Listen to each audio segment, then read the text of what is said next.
I just wanted to share with you something that's been on my heart over the last couple of weeks, and that is from Nehemiah.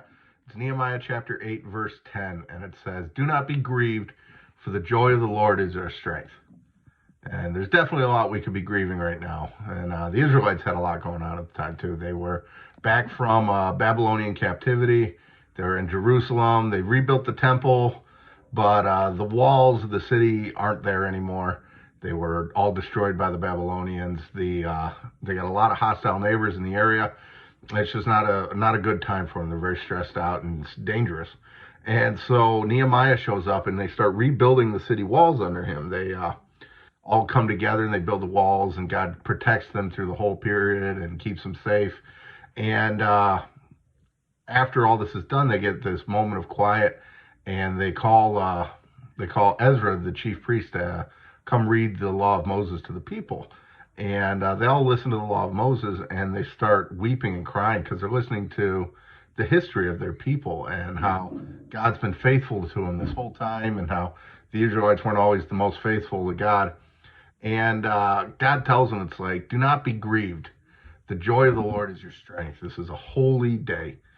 And that's exactly a place we find ourselves. The Israelites eventually end up rededicating their lives to following God's law, and they stumble again later, but they go back to God at this point.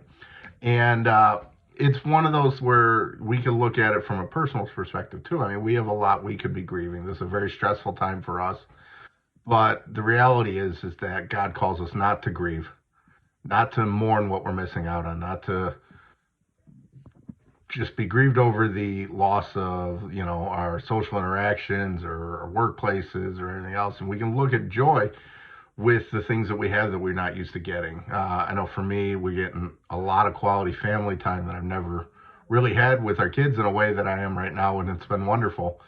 And we can take this time to just press into God in a way that we haven't before, and call on His name and just rededicate our lives to following God's ways.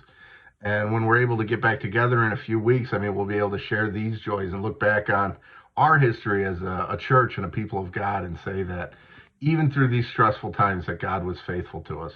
And we'll be able to look back on this whole thing with joy. And just God bless you guys. If you still have any needs, please feel free to reach out to the church. We'll be able to help you where we can. And just know we're praying for all of you.